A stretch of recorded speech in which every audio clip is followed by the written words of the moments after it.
பகுதி 6. பூ விழுந்தால் உனக்கு வெற்றி. பாதி நேரங்களில் நீங்கள் எடுத்தவை தவறான முடிவுகளாக கூட இருக்கலாம். இருந்தும் வளமடைகிறீர்கள்.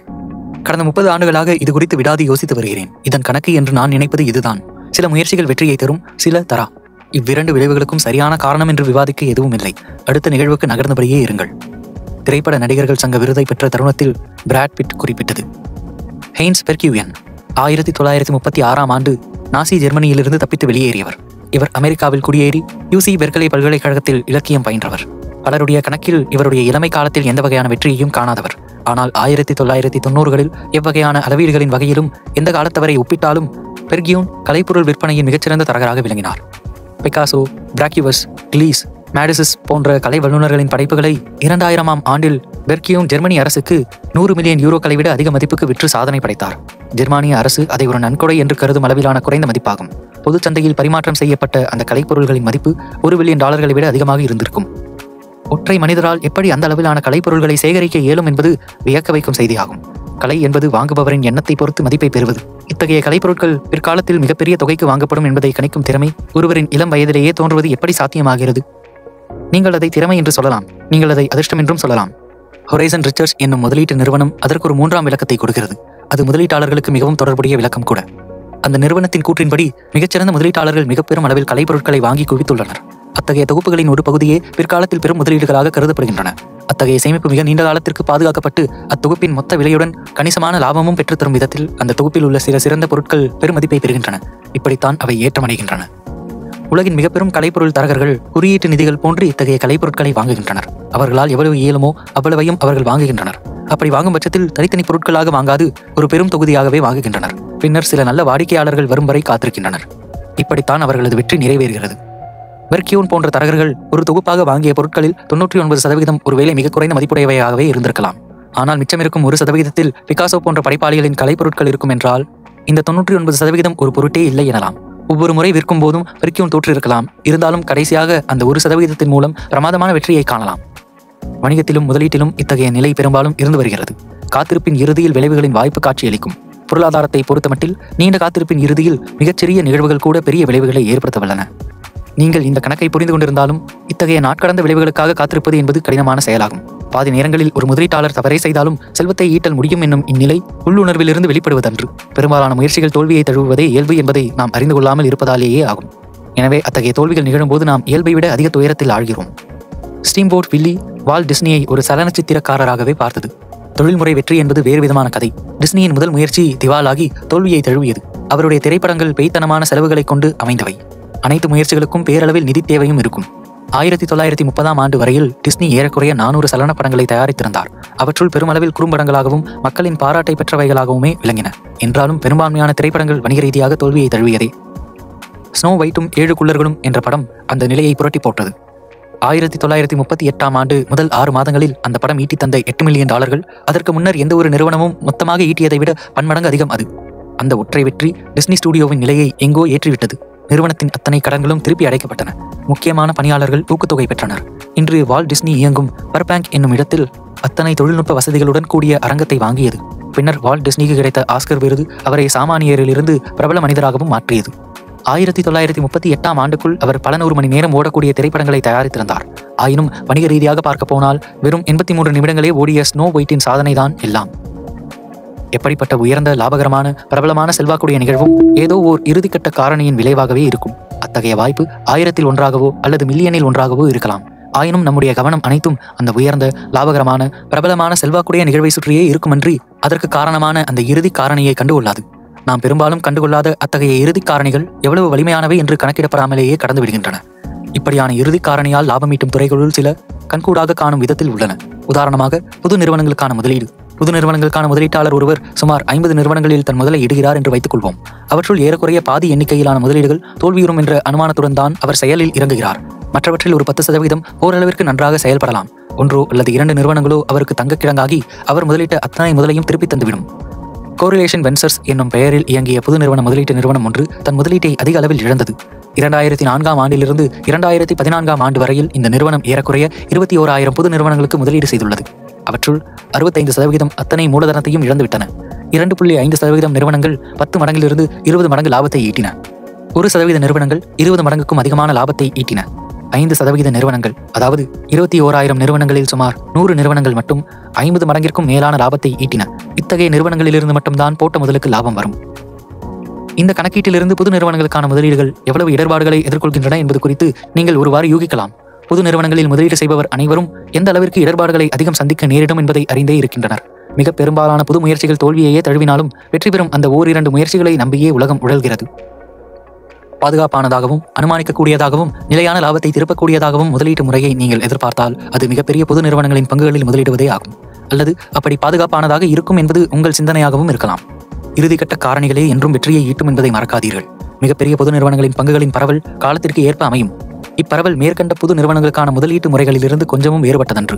பொது நிறுவனங்களில் மிக பெரும்பாலான நிறுவனங்கள் மோசமானவை. சில நன்றாக செயல்படும், வெகு சில நிறுவனங்களே மிக திறமையாக செயல்பட்டு பங்குச்சந்தையின் லாபங்களுக்கான முக்கிய காரணிகளாகின்றன.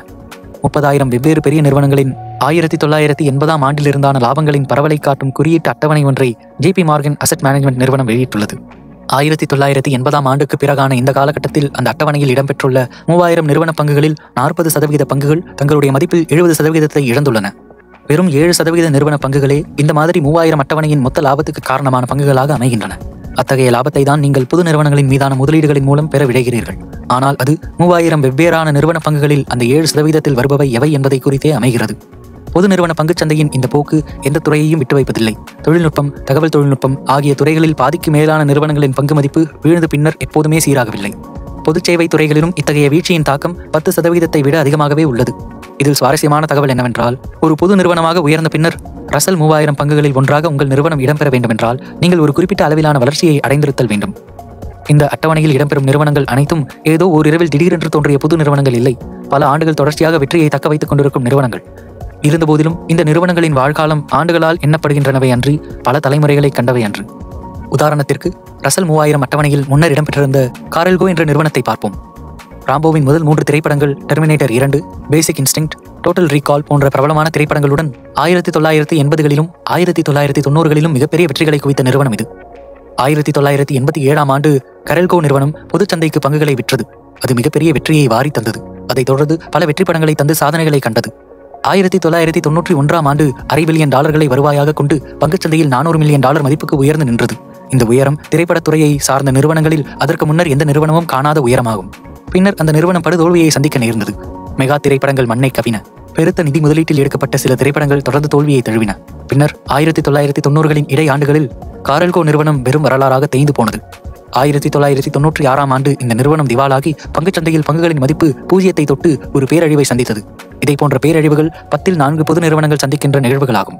விரிவாக சொல்லும் அளவிற்கு காரெல்கோ நிறுவனத்தின் அழிவு தனித்தன்மை வாய்ந்ததன்று, மிகச் சாதாரணமாக நடக்கும் நிகழ்வே ஆகும்.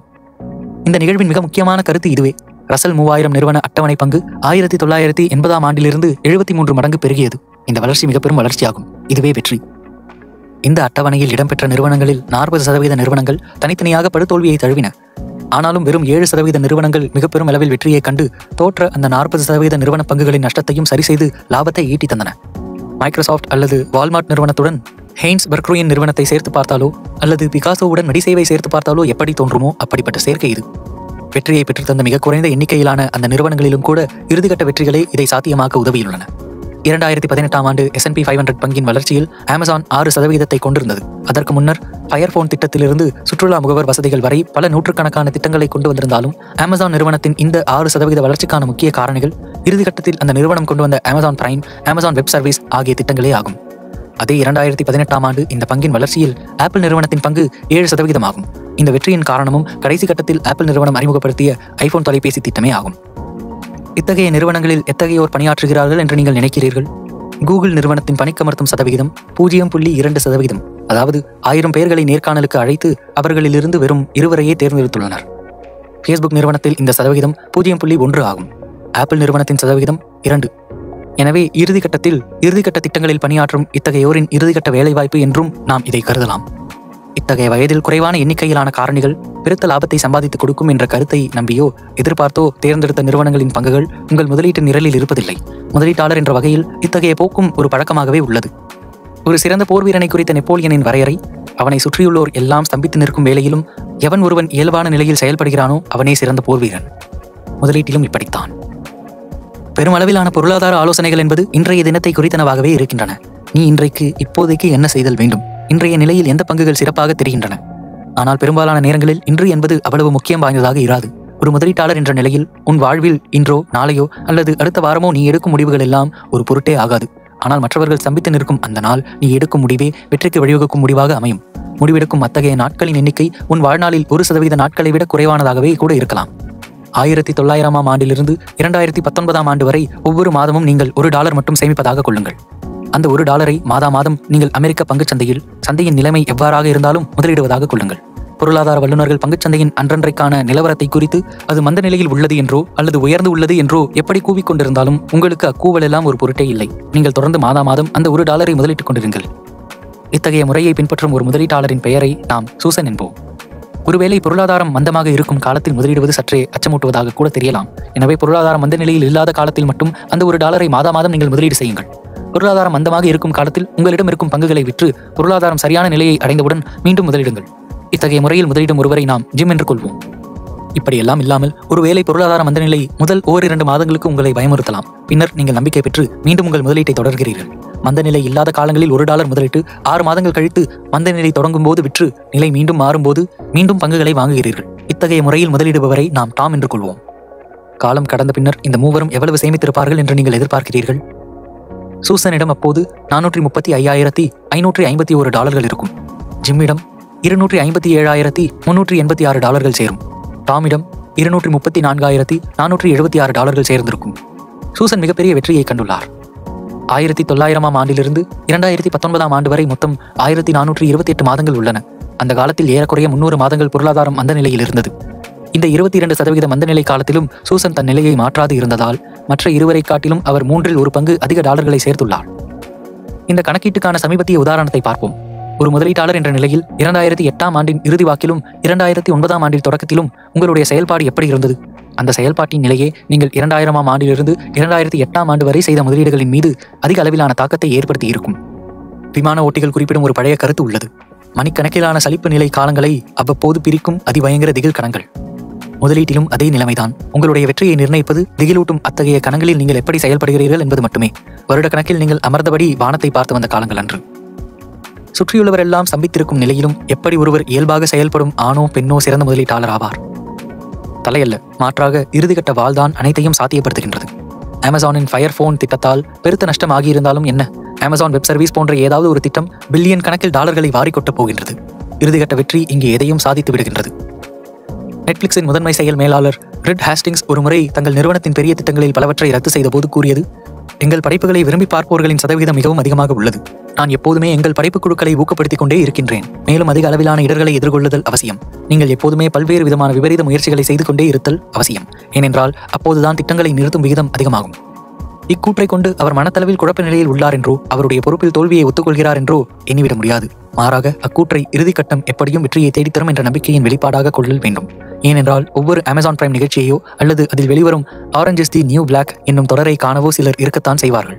இது ஏன் நம் உள்ளுணர்வுக்கு சில நேரங்களில் எட்டுவது இல்லை என்றால், எல்லா துறைகளிலும் முழுதாக படைக்கப்பட்டு வெளிவரும் பொருளைத்தான் நாம் காண்கிறோமே தவிர அதற்கு பின்னால் நிகழும் தொடர்ச்சியான தோல்விகள் எப்படி அந்த இறுதிக்கட்ட வெற்றியை இயக்குகின்றன என்பதை நாம் காண்பதே இல்லை. தொலைக்காட்சியில் வரும் தி கிறிஸ் ராக் 1 தொடர் நகைச்சுவை மிக்கதாகவும் தவறுகள் ஏதுமே அற்றதாகவும் நமக்கு தோன்றும். பல கேளிக்கை விடுதிகளில் ஒவ்வொரு ஆண்டும் தி கிறிஸ் ராக் ஒத்திகை பார்க்கப்படுகிறது. அதுவே முறை. சிறந்த நகைச்சுவை நடிகராக இருந்தாலும் ஒவ்வொரு முறையும் தான் சொல்லப்போகும் துணுக்குகள் எப்படியான வரவேற்பை பெறும் என்று கணிக்கும் ஆற்றல் இருக்காது. சிறந்த நகைச்சுவை நடிகர்கள் அனைவரும் அத்தகைய துணுக்குகளை முதலில் சிறிய கேளிக்கை விடுதிகளில் முயன்ற பிறகே பெரிய அரங்குகளில் அரங்கேற்றுவர். நடிகர் ராக்கிடம் ஒரு முறை சிறு கேளிக்கை விடுதி அனுபவங்களை பற்றி கேட்டபோது அவர் கூறியது, நான் ஒவ்வொரு முறை சுற்றுப்பயணத்தை ஆரம்பிக்கும் போது அவற்றை பேரரங்குகளில் ஆரம்பிப்பது இல்லை. சென்ற பயணத்திற்கு முன்னர் நான் நியூ புரூன்ஸ்விக் நகரில் உள்ள ஸ்ட்ரெஸ் ஃபேக்டரி என்னும் இடத்தில் நிகழ்ச்சியை நடத்தினேன். ஒரு 40 அல்லது 50 நிகழ்ச்சிகளுக்கு பிறகுதான் சுற்றுப்பயணத்தை ஆரம்பித்தேன். இந்த சிறு கேளிக்கை விடுதிகளில் நடத்தப்படும் நிகழ்ச்சிகளை பற்றிய குறிப்பை ஒரு செய்தித்தாள் வெளியிட்டுள்ளது. பல நிகழ்ச்சிகளில் ராக் தான் சொல்ல வேண்டிய துணுக்குகளை துண்டுச்சீட்டில் பார்த்து படித்து தடுமாறியபடி நிகழ்ச்சிகளை கடத்தி கொண்டிருந்தார் என்று அந்த செய்தியில் குறிப்பிட்டிருந்தது. நிகழ்ச்சியின் இடையே நான் இந்த துணுக்குகளின் எண்ணிக்கையை குறைக்கப் போகிறேன் என்று கூட கூறியதாகவும் குறிப்பிட்டிருந்தது. எனவே நெட்ஃபிளிக்ஸில் நான் காணும் தரமான நகைச்சுவை என்பது பல இடங்களில் பல்வேறு முறை நடந்த தோல்வியின் இறுதிக்கட்டமே ஆகும். அதே போன்றே முதலீட்டிலும் நடைபெறுவது சாத்தியம். வாரன் பஃபெட்டின் மொத்த மதிப்பையும் அவரது ஆண்டு வருமானத்தையும் அறிவது என்பது மிகவும் எளிதான செயலாகும். ஏன், அவரது சிறந்த முதலீடுகளை பற்றி அறிவதும் கூட எளிதாகவே இருக்கலாம். இவை மட்டுமே ஊரறிந்த ரகசியங்களாக உள்ளன. மக்களால் அதிகமாக பேசப்படுபவையும் இவையே. அவரது வாழ்நாளில் அவர் முதலீடு செய்த ஒவ்வொரு பங்கையும் தனித்து பிரித்து ஆய்தல் என்பது முடியாத காரியமாகும். தேவையற்ற முதலீடுகள் குறித்தோ, சீர்கெட்ட வணிகத்தை குறித்தோ அல்லது மோசமான பங்குகள் வாங்கியதை குறித்தோ யாரும் பேசுவது இல்லை. ஆனால் அத்தகைய செயல்களே பஃபெட்டின் வாழ்க்கையில் பெரும்பான்மையாய் அமைந்தவை. இவை யாவும் இறுதிக்கட்ட வெற்றியின் எதிர்ப்பக்கங்கள். 2013ஆம் ஆண்டு நடந்த பெர்க்ஷயர் ஹாத்வே பங்குதாரர்களின் சந்திப்பில் பேசிய பஃபெட் தன் வாழ்க்கையில் மொத்தம் 400 500 நிறுவனங்களின் பங்குகள் இருந்தனவென்றும் அவற்றுள் 10 பங்குகளே பெரும்பான்மையான லாபத்தை ஈட்டி தந்துள்ளன என்றும் குறிப்பிட்டார். இவ்வுரையை தொடர்ந்து பேசிய சார்லி முங்கர், பெர்க்ஷயரின் உச்ச 10 பங்குகளை நீக்கிவிட்டால் அந்த நிறுவனத்தின் வளர்ச்சியை மிகவும் சாதாரணமான வளர்ச்சி என்றே கூறலாம் என்றார்.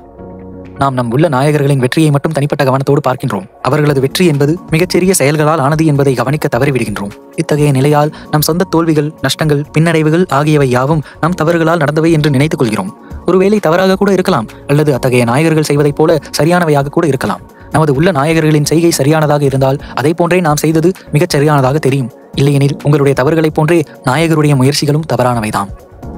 ஜார்ஜ் சோரஸ் ஒருமுறை, உங்கள் முயற்சிகள் சரியா அல்லது தவறா என்பது முக்கியமில்லை, ஆனால் நீங்கள் சரியாக செய்தபோது எவ்வளவு பணம் ஈட்டினீர்கள், தவறாக செய்தபோது எவ்வளவு பணம் இழந்தீர்கள் என்பதே முக்கியம். உங்கள் முயற்சிகளில் சரிபாதி தோற்றாலும் நீங்கள் ஒரு பெருத்த நிதியை சேர்க்க இயலும் என்கிறார். நம்முடைய பேரண்டத்தில் 100 மில்லியன் கோளங்கள் உள்ளன.